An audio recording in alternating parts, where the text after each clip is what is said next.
Bueno, Enrique. Para tercera mano. Claro, bueno. Sí, tranquilo. Bueno, no, muy bien. Vio, Vaquita, que nuestros pronósticos han sido acertados. Nosotros defendíamos, a pesar de algunos malagüeros respecto a la selección. Sí, señor. Creo que me parece Hemos tenido fe en el equipo argentino. Sí, vamos, señor, sí, señor. Pero tranquilo, paso a paso.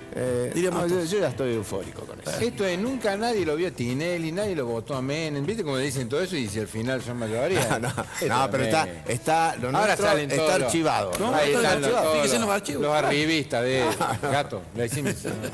Mire, vamos a lo nuestro.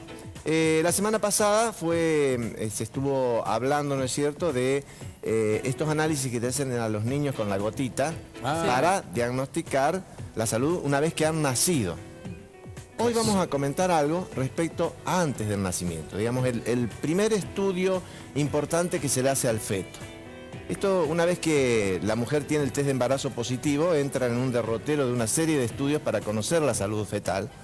Y en este momento uno podría decir que el estudio importante que se hace en el primer trimestre, que es una ecografía, que tiene un software especial para hacer una serie de predicciones respecto a probables anomalías cromosómicas que podrían haber al momento del nacimiento. Esto es lo que se llama riesgo de anomalías cromosómicas, medir la translucencia nucal. ¿Qué es la translucencia? Bueno, es la parte posterior de la nuca que en el feto, este estudio se hace alrededor de la semana 12, entre la 11 y la 13. Entre la 11 y la 13 se puede hacer, lo ideal es la semana 12. Que la translucencia nucal no debe tener el grosor de la nuca, ¿no es cierto? Que esto se ve porque está con líquido en ese momento, no debe ser mayor a 3 milímetros, debe estar por debajo de los 3 milímetros. Por encima de esto, uno tiene algún riesgo de algún tipo de patología. A esto se le agrega que debe estudiarse los huesos de la nariz en este momento y los esbozos de miembros. Aparte, se combina con un análisis de sangre que dosa dos proteínas, la subunidad beta de gonadotrofina coriónica y la proteína plasmática placentaria. Estas dos proteínas sumadas al estudio ecográfico nos dan una serie de datos. Pero solamente el estudio ecográfico es muy importante hacerlo. ¿Con qué certeza, Enrique? Bueno, tiene una certeza. Cuando se hacen las tres cosas, el análisis de sangre y la ecografía, tiene una certeza que llega casi al 95%. Con una probabilidad de falsos positivos del 5%. ¿Qué significa esto de falso positivo? En un niño que no tiene ningún tipo de problema, figura en este estudio como que si tuviera problema y el niño nace sin ninguna dificultad. Y también tiene algunos falsos negativos. ¿Qué significa esto? Que en aquellos estudios donde todo parecía estar perfectamente bien, el niño puede nacer, pero son muy bajos y casi despreciables, diríamos, las posibilidades de falsos positivos o de falsos negativos. ¿Qué es lo que se tiene en cuenta? Digamos, cuando este riesgo que toma estas características del feto, que decíamos, la translucencia nucal, los huesos propios de la nariz, los esbozos de miembro, y el estudio de sangre, además valora en la madre la edad de la madre, el índice de masa corporal de la madre, si es diabética. O sea, estas cuestiones tienen importancia también para hacer este cálculo de riesgo de anomalías cromosómicas al momento. La hipertensión también. O sea que toma estos datos.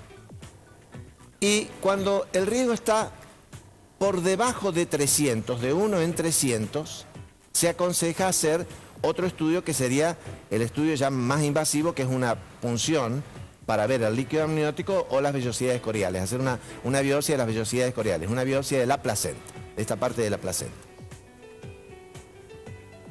Este estudio, que si bien no es obligatorio, cuando está por debajo de 300 hay riesgo y habría que hacer este estudio invasivo, que es la amniocentesis, y si está por encima de 300, digamos, 1 en 1000 aleja muchísimo las posibilidades de una trisomía del 21, de un Down. 1 en 1000, de 1 en 1000 para arriba aleja muchísimo esto. Si bien este estudio fue ideado al principio, en el año 1933 se empezó a hablar de la asociación que existía entre la edad de la madre y las posibilidades de tener un Down, ¿no es cierto? Y se fueron haciendo una serie de estudios hasta que después, en el 2000, comienzan con estas pruebas que tienen gran efectividad para prevenir esto, para poder hacer un cálculo estadístico de probabilidades. Quiero ser exacto en esto, no es un método de diagnóstico, es un método de probabilidades estadísticas, ¿no es cierto? El diagnóstico sería con la punción. Bueno. Pero es solamente, perdón, lo que no entendí, ¿es solamente para saber si tienen trisomía del 21? No, a esto iba. Si bien esta es la más probable, ¿no es cierto?, la que más preocupaba, Sí. y es la que está en primer lugar, pueden hacerse estudios de otras características, como la trisomía del 18, que es el síndrome de Edwards, que a diferencia de, ¿por qué es importante hacer este diagnóstico? Porque a diferencia de la trisomía del 21, que es el Down, que tiene muchas posibilidades de vivir prácticamente normalmente, el Edward no tiene casi chances de vida y es muy probable que antes de los 2 años estos niñitos fallezcan. O sea que es importante hacer este tipo de diagnóstico. Y además digo, por ahí el tema, muchos de ellos también pueden venir con cardiopatías. Digo, pues la señora puede preguntar, ¿y cuál es el objetivo de conocer todo esto? Sí, el objetivo Me parece que tiene que ver con lo... es muy importante. También la translucencia nucal da posibilidades de que ese niño tenga una cardiopatía. Claro. O sea que, y una cardiopatía que puede ser tratada a veces intraútero Claro. o inmediatamente que nace. Claro, eso es la importancia. Cuando uno le propone esto a las señoras, la gran mayoría acepta hacer este estudio. Así, reitero, esto no es obligatorio, pero es aconsejable. Las mujeres a veces, la mayoría acepta. Hay algunas que no aceptan y fundamentalmente no aceptan por 2 motivos. Algunas dicen, yo no quiero hacerme nada porque yo no voy a tomar ninguna medida, yo no voy a suspender el embarazo. No voy a hacer un aborto. Para eso. No, en algunos tipos, por ejemplo, en un Edward... Sí, pero perdón. Sí, tienes razón. Claro. Pero digo en los otros. Pero hay algunas mujeres, ¿no es cierto? Yo he tenido pacientes grandes que hacía muchos años que buscaban su embarazo, de más de 40 años, ¿no es cierto? Que cuando uno les propone esto, o les propone hacer una punción, dicen, no, doctor, yo he estado buscando este embarazo, no me importa lo que sea el embarazo. Este es uno de los motivos por los cuales a veces se niegan a hacer este estudio. Y otras veces se niegan porque dicen, no, yo directamente me quiero hacer una punción. Algunas mujeres mayores, yo quiero tener la certeza absoluta de que la salud fetal es nada, es 100%, pero en una punción está cerca. Todo bien, está claro. cerca de esto, ¿no es cierto? Sí. Entonces algunas mujeres se niegan a esto. En el año 2013 aparece en Europa, en España hay 4 laboratorios que lo están haciendo, un nuevo estudio que no es ecográfico, es un análisis de sangre que dosa el ADN fetal, el ADN del feto que pasa a la circulación materna, se dosa. Y aquí se pueden encontrar anomalías, el Down, el Edward, pero aparte el síndrome de Turner, el Klinefelter, otra serie de anomalías.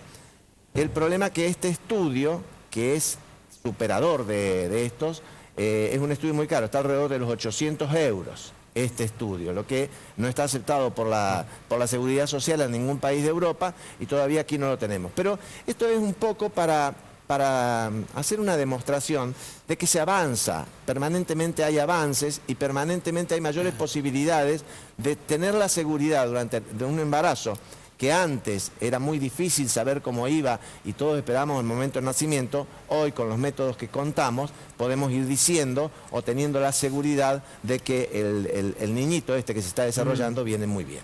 Bueno, muy bien. Otro tema para debate. Otro tema para debate por lo que se plantea en el consultorio, quién quiere y quién no quiere. Personalmente creo que en los casos en los cuales yo puedo detectar algo que puedo tratar inútil, me parece muy útil. Claro que muy útil, muy útil. Ahora, para saber si es Down o no, la verdad que no me interesaría. Sí para lo otro. Sí para lo otro. Inclusive aún en el caso del Down, te dicen que es conveniente estar preparado, si uno va a tener un niño con este síndrome, estar preparado, que no es lo mismo el golpe en el momento del nacimiento que durante el embarazo. Gracias, 3. No, al contrario. El 3. Un 3, gracias, muy amable.